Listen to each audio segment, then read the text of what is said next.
The vast North American wilderness is home to evil forces thought only to exist in nightmares.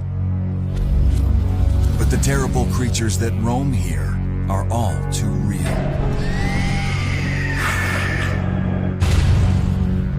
Many think ghost hunting is fun and games. They're wrong. Treating spirits without respect can have dire consequences. I'm the most scared I've ever been in my life.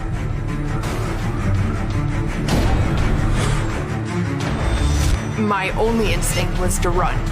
Shot toward us was coming to get us. Because I was terrified.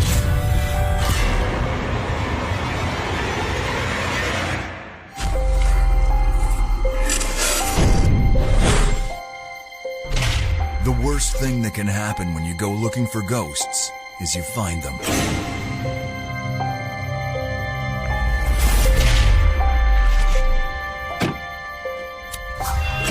There's always been something about that night, and scared me.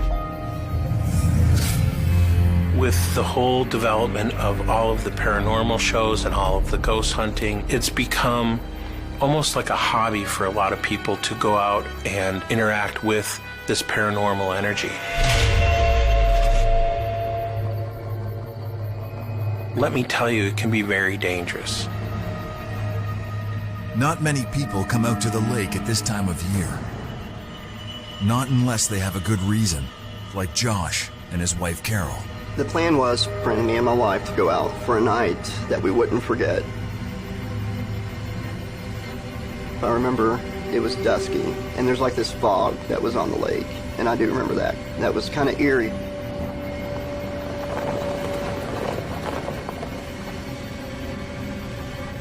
Josh agreed to meet with his friend Bob, who has promised the adventure of a lifetime.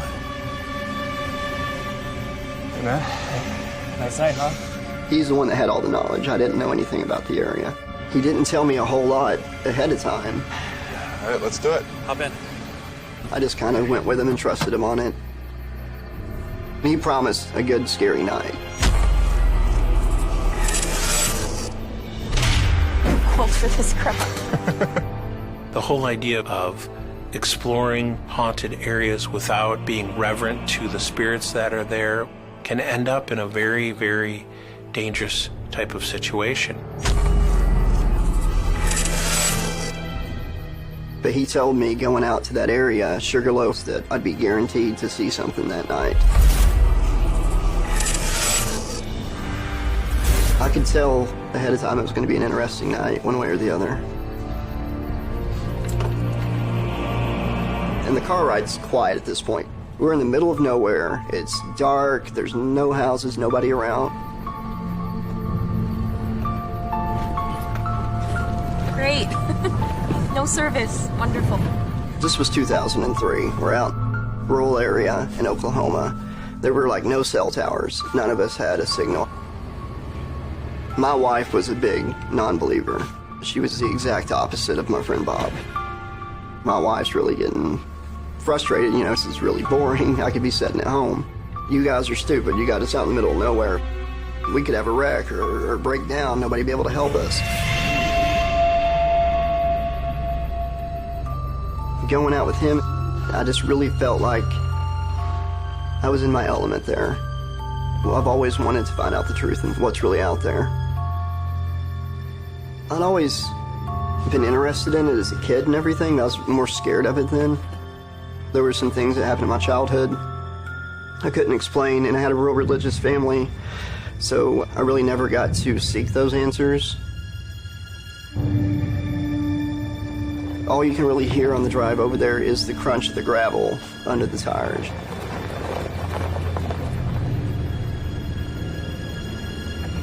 He had stopped the car in a manner where we're actually facing this field and hillside, and he's got his bright lights on. And he gets us out of the car.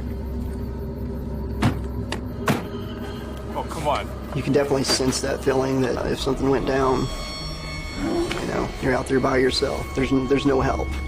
I've heard about this place. I really want to check it out, you guys. Come on. It's just a bad idea. Come on. Let's go. Come on. They head up a deserted hillside, or rather, supposedly deserted. Local legend has it that ghosts reside here. As much as I wanted to take it seriously, at this point, I'm just trying to have fun with the night. Crazy stories, man. Now, I regret feeling that way, because the way I was acting is probably what led to what scared me so bad. Guys, I really don't know about this. It's important for you to have your energy in the right place before you do this. If you don't, some of the dangers can be being physically or energetically attacked by spirits. I think we're getting close. I had been trying to stay positive, but at this point, even I'm starting to get frustrated. Just wondering when something exciting's gonna happen. It's okay. Come on. Okay? No. This looks like a good spot.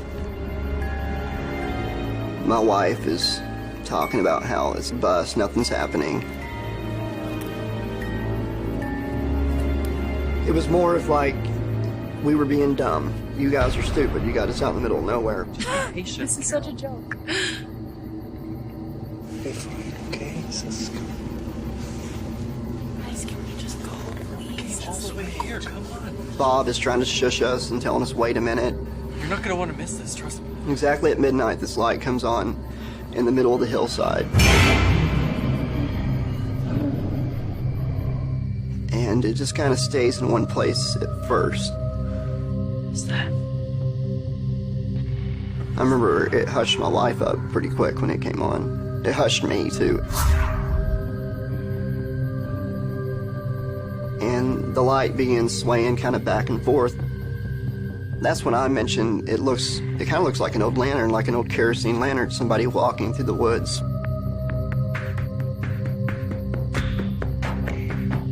I don't know if it's because I had an attitude, nothing can touch me, but I scream out to it. Find out. Hello! Who's down there?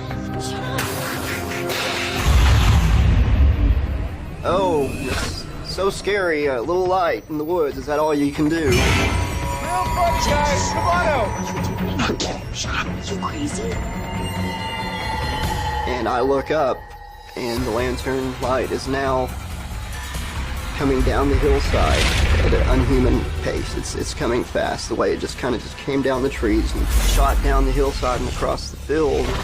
My wife screams. All of us at the same time, we're all thinking flight. I knew it couldn't be human.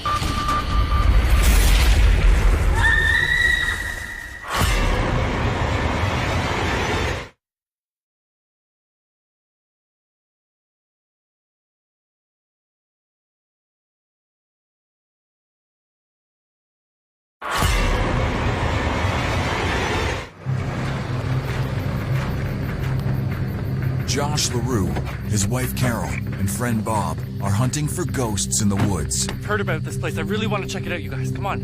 It's just a bad idea. And now, they wish they weren't. There can be a lot of different dangers that appear when you're interacting with spirits.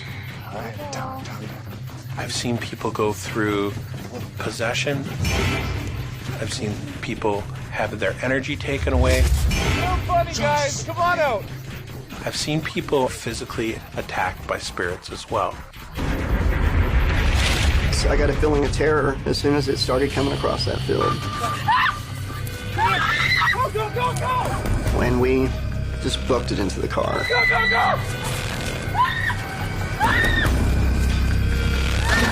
I feel in the pit of my stomach almost the same fear I was feeling that night. This is creeping me out more than I thought it would. Come on, man. Let's go. Go. Drive! Come on, get out of here! Let's go! Hurry up! Go! We're in the car and they're all getting on me about yelling at this ghost, calling it out like that. So all the blame goes to me. In retrospect, I probably shouldn't have done what I did. And I could see that she was scared too. And at that point, she was really ready to go home.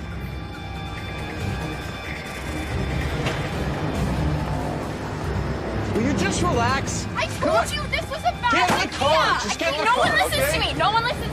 Right. Okay, get in the car and we'll get out of here. What'd you say? I think we should go back. I want to find out what that was. No, we're not going back. Bob's asking, why did we run? We should have just stayed to see what it was. We gotta get out of here. All right? Seriously? What? It's not starting. Try it again, try it again, try it again. And the truck won't come on. Not only will it not start, just completely dead. And no lights were left on, anything like that when we left. We gotta get out of here. I want to go back. I want to find out what that was. You're not... I've got jumper cables. We're gonna use the jumper cables. Got it? Pop the hood. Pop the hood. Let's go. What?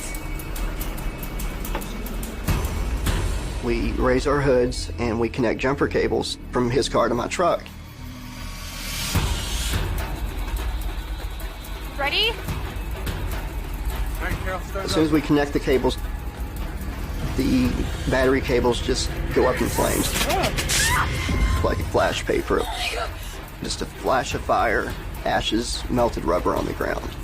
Are you okay? Yeah, I'm fine. You okay? God. And, you know, me and Bob are looking at that, talking to each other like, what the heck just happened there?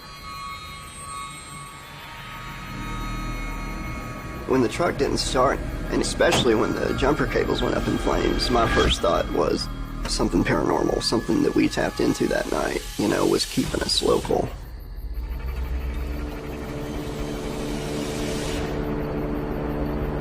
We hear this motor off in the lake. It's after midnight, it's November, it's cold, somebody's out on a lake, but as the noise got closer, me and Bob both stopped talking.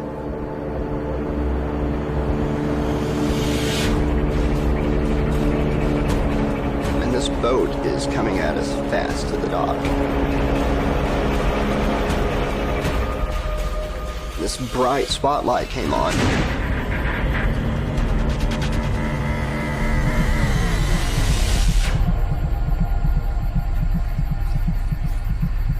These two men step off the boat and start walking towards us.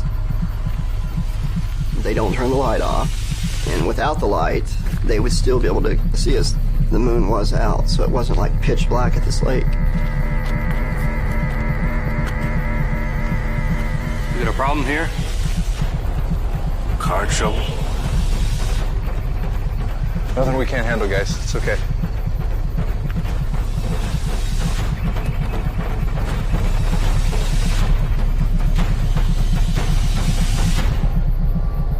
Looks like your pretty little cables couldn't handle the shock, huh? Before me and Bob could say anything, the guy says, well, we got some stuff in our boat.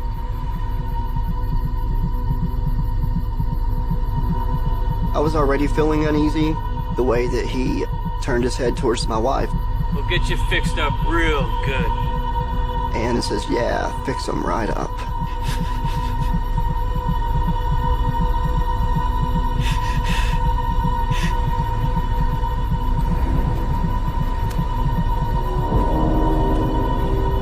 Me and Bob can't decide which is creepier, the lights or these two guys. You guys wait here. We got something for you.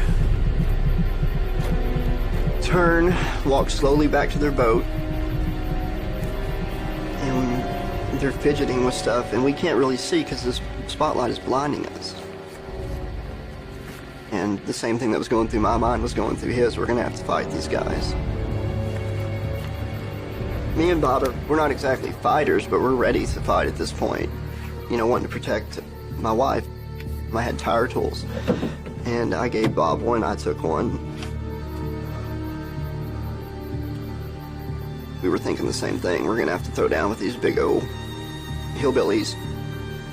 It's not that we could predict that these were nefarious people, but it was just weird that they were out on this lake on such a cold night. So we're standing there, we got our tire tools like next to our legs trying to conceal them.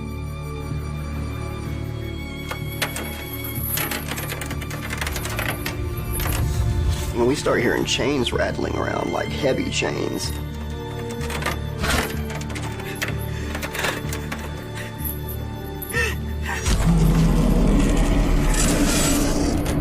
The chains rattling was the last straw. Really, I don't believe any words were spoken. I think we just kind of looked at each other and we both just got in the car. There was a big enough creep factor that we didn't want to stick around to see what happened next.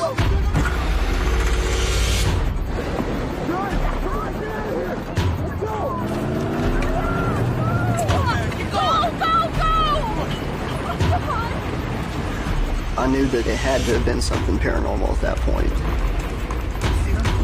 And I was like, there's just too much. I never want to come here again. I don't have any interest in seeing a ghost light, finding out who these guys were on the boat. I just want to go back to my normal life. I wasn't seeking paranormal anything. After this blood-chilling experience, Josh vows to give up on his quest for answers. But vows have a way of being broken. Felt so terrified. My body was shaking. I was white as a ghost. It was the most terrifying experience of my life. And we thought it was over.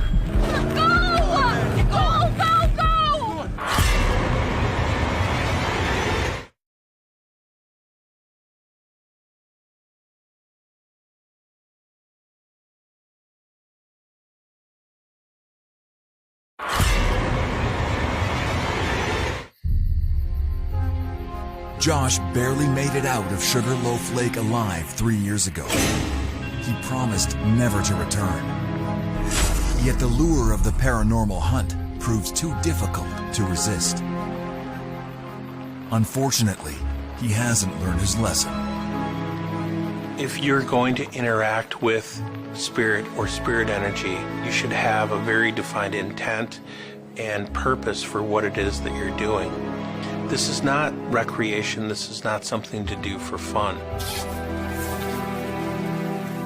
Bob contacted me in 2006 and said he had a group of Wiccans that wanted to go out and do paranormal investigations.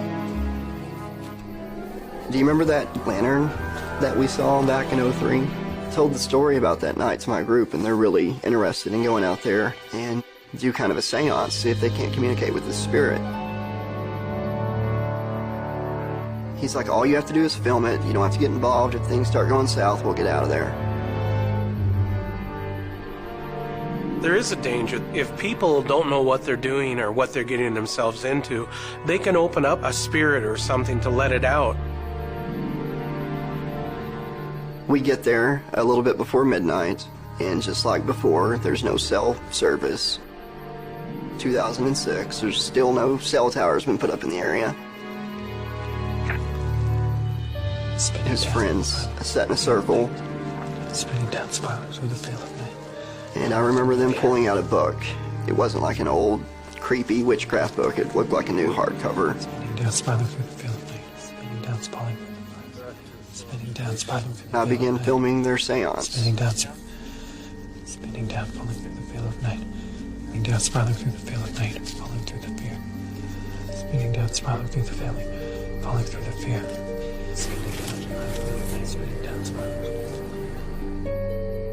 And just like 3 years ago, the spirit returns at the stroke of midnight. And terror come back and in the pit in my stomach.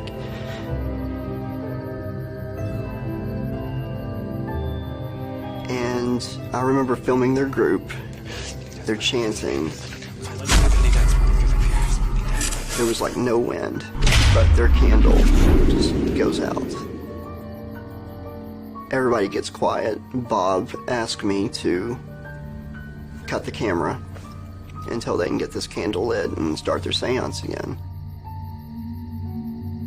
And I remember cutting the camera, seeing the light in the field, turning around to face them. And as they're fidgeting, they're trying like 4 lighters and none of the lighters are working. And I start hearing a rustling noise behind me. I feel like In the few moments that I turned my back to the light, that it came down the hillside, across the field, was right behind me. I turn and see the brightest light that I've ever seen in my entire life. A blinding light. And just as quick as it's there, it's gone.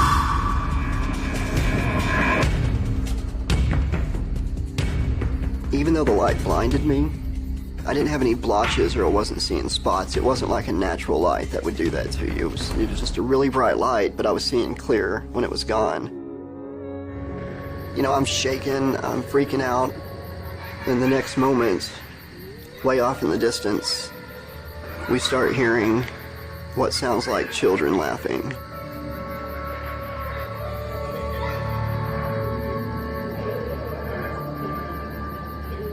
I'm getting chills just remembering it right now. The best way I can describe it is like how kids will sing "Row, Row, Row Your Boat," the song. One will start singing the first verse, and a few moments after they start, another kid starts at the beginning of the song. One kid would start laughing. A second or two later, another would start laughing a different way. And it was all around us, way off in the distance. It sounded like hundreds or thousands of kids just laughing. But the laughter's getting louder and louder, and it's getting closer and closer, and to the point that it's deafening. You know, I'm the most scared I've ever been in my life. It's the fear that really controls the situation. And that's what spirits tend to use to control people, to possess people. All I thought about was getting in that car, getting out of here and never coming back. Go, go!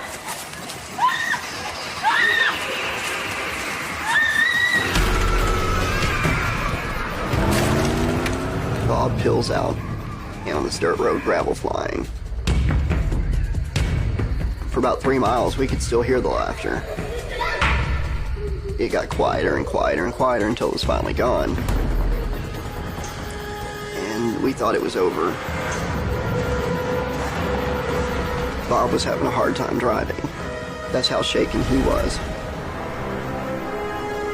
And about a mile after that, we all hear a snapping noise from the front of the car. And the car stopped dead in its tracks.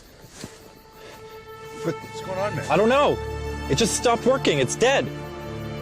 What are we gonna do? Everybody is terrified at this point.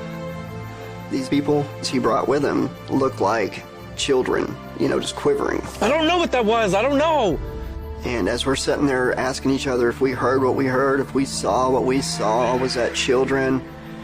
We're sitting there so enthralled in this conversation that it takes us a minute to realize that this laughter is coming back. Way off in the distance, but getting closer and closer. It's following us. Oh, we can't just sit here!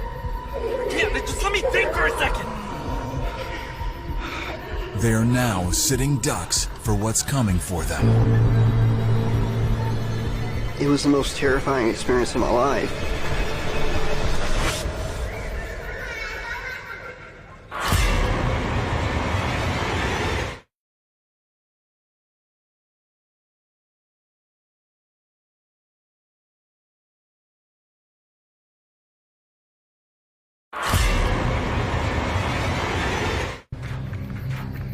Hunting ghosts at Sugarloaf Lake was never a good idea. The first time Josh and his friends came investigating, they were chased away by a spirit.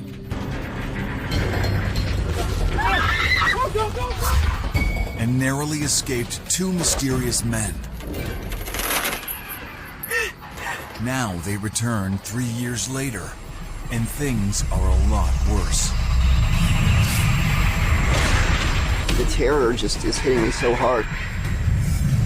I really felt like everything was just closing in on me. I felt like the laughing children could just reach out and grab me.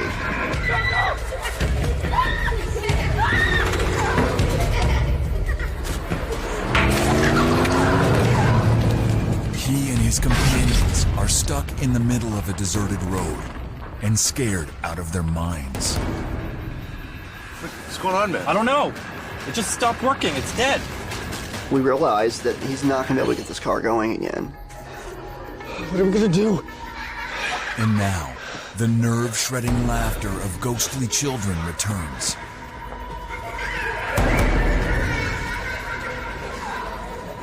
We can't just sit here! I can't, just let me think for a second! Bob suddenly gets a signal on his phone. I have a signal! Go, call somebody! Bob dials up his friend, Jess. Hello? Hey, it's me, it's Bob. You gotta come pick me up. There's 4 of us, we're on the road, we're pulled over to the side. He asked if she can come pick us up, and he gives her the location, and she says yes. Just come as fast as you can. What? You're gonna take how long?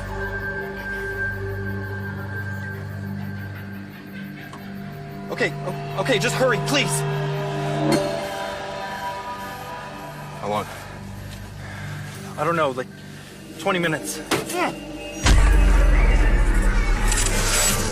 They realize to their horror, they're not the only ones on this road. And about 5 minutes goes by, we see these headlights coming down the road towards us. And they're going really slow. It's gonna take his friend probably about 15-20 minutes to get there, so we know it's not her yet. And there's 2 guys in it, heavily bearded.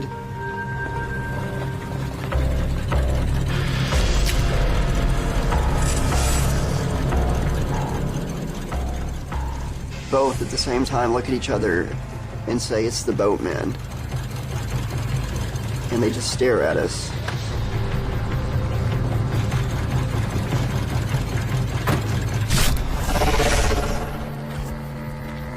Just like how they showed up at the lake, they had showed up again.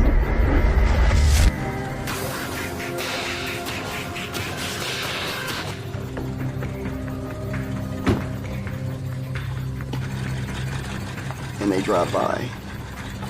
We're really freaking out at this point. We're emitting fear. We're emitting that energy. And unfortunately, that's kind of the worst thing we can do if there is spirit activity, because that's what they feed off of. We see headlights coming from the other direction. And it's them again. We got the laughter going on. We got these creepy guys doing God knows what. And then they come by, both of them in the truck. And the warning says, "You guys look like you need some help." But he doesn't offer help, he just keeps on going. And here we are in the middle of nowhere in a car that won't move. I can't even begin to explain the terror I'm feeling at this point. We're helpless.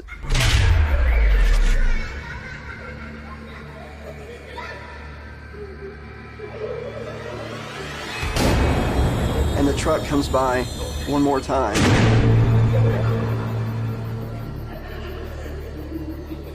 I remember thinking, this is it.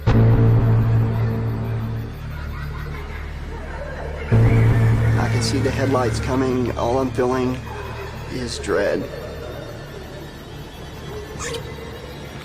It was the most helpless I've ever felt in my life. "You guys look like you need some help."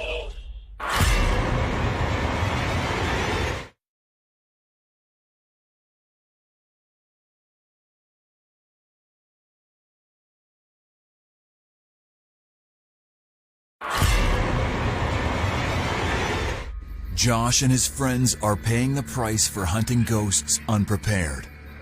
Stuck in the middle of the road, surrounded by spirits and under attack. I can see the headlights coming. All I'm feeling is dread. I really felt like everything was just closing in on me. I felt like the laughing children could just reach out and grab me. And if they didn't reach out and grab me, that these guys would just stop their truck at any time and do whatever they wanted to do, and we'd have no way to stop them. This laughter all around us, and we can't run this time. I only see one of them. Where's the other guy? This time, the passenger's gone. It's just the driver. It was the most helpless I've ever felt in my life. And the laughter is the loudest that I heard it. Are they gonna do something to us? What do we do? I remember thinking this is it. There's another light. Before anything else could happen, we saw another set of headlights coming. My first thought was they're both in a vehicle now. All I'm feeling is dread, terror, one way or the other. This is not going to end well for me. It pulls up and stops. It's Bob's friend. That's her. You ready? I didn't feel safe. I still felt like another shoe would drop until I was actually in the car. Let's go.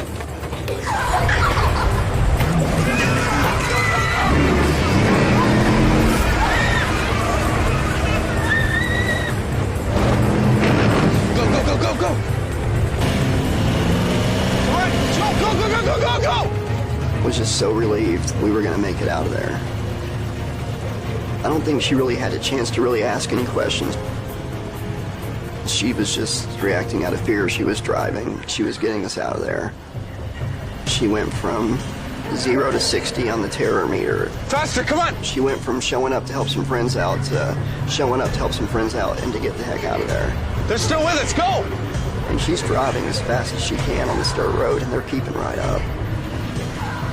A lot of us thought that we were going to meet our end in some form that night.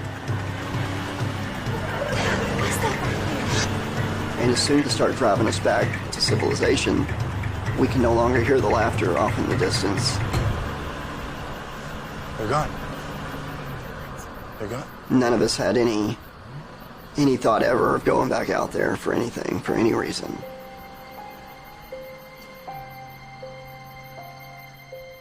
Josh drove for miles into uncharted forest searching for ghosts. But sometimes you don't have to go very far to find trouble. You can discover it lurking near your own backyard. As happens with Alicia and her friends. I was never really afraid until that one night, and then it kind of changed the game a little bit for me. And it wasn't until that night that I even thought it was dangerous. My house sat at the base of a hill on kind of an empty dirt road. If you followed the dirt road, you'd reach an old family cemetery. The graves are not really legible, but 1800s. They all kind of bear the same names. Not a lot of people even know that graveyard exists. My whole life, I've never seen anyone there visiting. I'm not even sure if there's any current graves that could be visited. There was always kind of weird stuff, especially around my house and kind of the dark forest behind my house. So we had stuff being stacked up in front of doors. My father, who is a skeptic and doesn't even really like to think about that sort of stuff because it scares him. And he found a string. It was outside of the yard. Followed it until he got to the back of the graveyard. The string kind of angled upwards, and he thought it was a balloon string. But when he followed it all the way up, there was nothing there. But I think that was the first story I told, and that kind of got my friends interested. We kind of gathered at my house, and I know it was dark. Are you scared? We usually waited until midnight or 1 a.m. until it was completely dark. Don't worry, David and I have done this dozens of times. All without a nightlight, so you're okay. I think David was one of the first people that I went ghost hunting with. He was the one kind of looking for evidence and trying to find something there. Just try not to stare into the dark for too long, or else someone might be staring back at you. I've had experience with paranormal from a young age, so this was something that fascinated me and terrified me at the same time. Oh, you know, one time, we even heard voices coming from one of the gravestones. It was awesome. I mean, bone-chilling, but awesome. Yeah, we screamed so loud.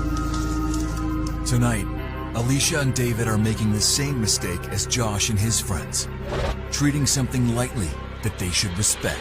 I've seen spirits that are very territorial. If people don't have respect for their territory, spirits, they will use their energy to push people out. This time we brought a newcomer, Brian, who had decided to come with us. I don't remember if he asked or if he had just heard so many stories he had to see it for himself. Oh, but be careful not to scream too loud. You never know who's listening.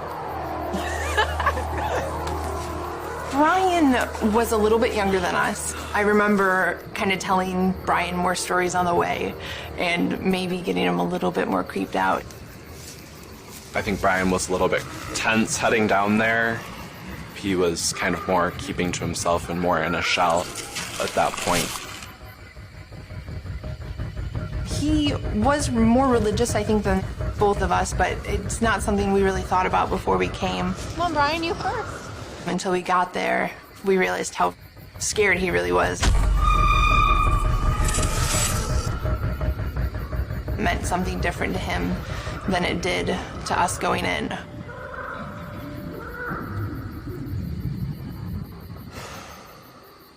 Dear Lord, we ask you to protect us as we walk amongst the graves of these departed souls.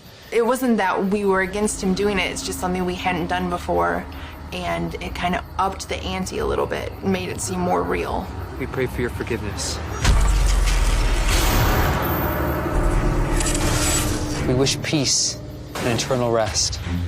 When that happened, I immediately was on edge. It changed the game a little bit, and it was no longer kind of thing we do for fun. We say this in your name.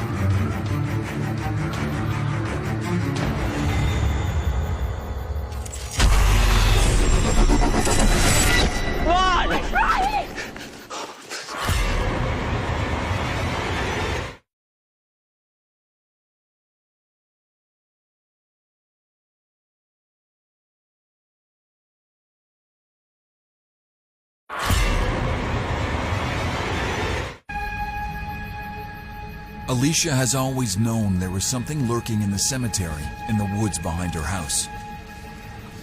Tonight, she and her friends go hunting and tempting fate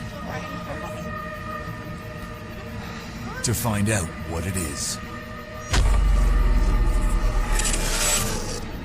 So as soon as Brian finished praying, he was a little more bold, but me and David were definitely more nervous than we had been before.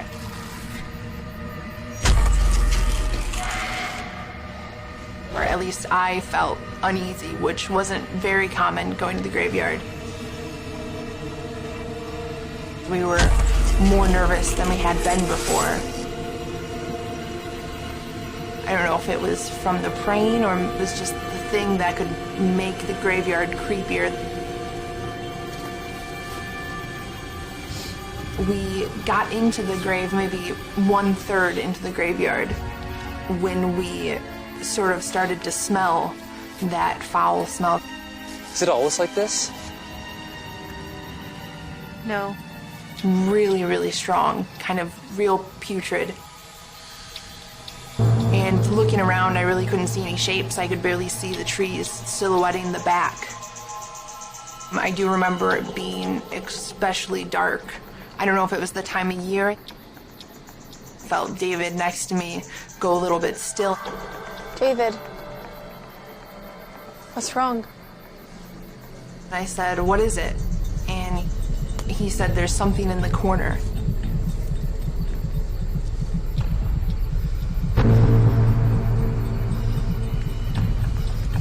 I don't see anything. And it just looked like murky darkness and maybe like it was moving. And at that point, I wasn't sure if it was my eyes playing tricks on me. very clearly looking at a shape, which I saw, but I knew was an old tree.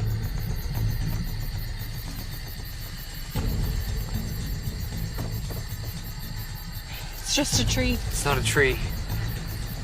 And he started to shake. It's just a tree. And I could feel him tense and either shake from fear or shake from being so tense. It's just a tree.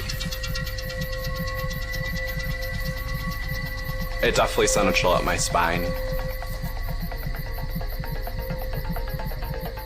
You know, your heart rate increases, get the goosebumps. It's just that, you know, almost shudder through your whole body.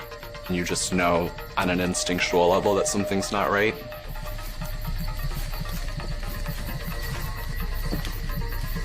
So I was staring at it and trying to make out any movement, but I couldn't really find any movement in the shape. I stared at it longer. I kind of saw some sort of shifting or movement.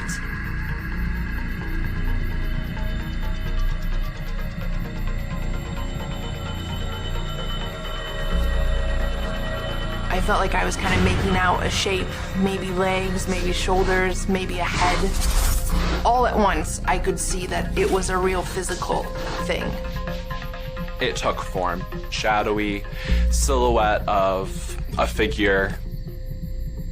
That's when a chill kind of fell over me. Had the form of a human, but it definitely was not human. It felt like something was going to hurt us. And that's exactly the feeling I had, was it was an aggressive, like we had done something wrong being there, and it was gonna make us pay for it. Shot toward us like it was coming to get us. My only instinct was to run. It meant to get us. Hurry, come on. I remember just running and being so afraid to turn around. Go! Go! Right there! Because I was terrified to turn and see something back there. That way, that way! I remember forcing myself to look back, and I couldn't spot anything in the dark. We just kept running until we reached the house. Come on. Go, go, go!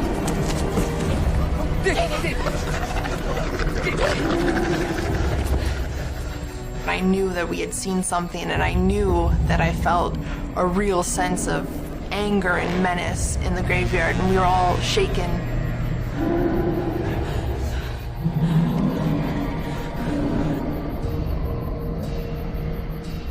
I remember Brian was worked up. I don't think he said anything. And it took a couple minutes to kind of relax and cool down. I don't think Brian said much. He was definitely afraid, and especially having prayed beforehand and being a little more religious, I think that it affected him maybe differently than the rest of us. Are you okay? I think I should go home. Brian. Looking back, I definitely felt I'd crossed the line. Though we only had innocent intentions, we kind of kept going back and trying to find more and trying to find more. I mean, I felt like we were trespassing, like we were somewhere we shouldn't be, and I don't know if it was the prayer that riled it up and made it angry or what it was. I've seen ghosts that show hatred towards different people. Ghosts do have emotions in the same way that human beings do. They're essentially a human being without a body. So we can piss off the ghosts just as easily as we could piss off a person. After that night, I never went back. The ghost hunting pretty much ended, and I just didn't feel like it was safe for us to return. Alicia and her friends found out the hard way. You don't go hunting for what you don't understand or respect. To this day, Josh still doesn't know how the light, the children, and the boatmen are connected. The territory of spirits varies. Spirits will create different groups, and they might not have been together on the earth, but they've found each other in that earthbound world. The experience has changed him forever. I would tell anybody going out to do their own investigations that you don't know what you're doing. There's no way to be prepared for what's unknown. I think that Bob and his friends got in over their head that night. And whatever they were doing brought forth something that they just didn't expect, that they weren't prepared for. Provoking spirits. I don't think that's a good idea. You have to treat these energies with respect. And if that doesn't happen, you do open yourself up to a lot of scary stuff. And I think a piece of whatever it was stuck with me. To this day, it wakes me at night. I still have nightmares.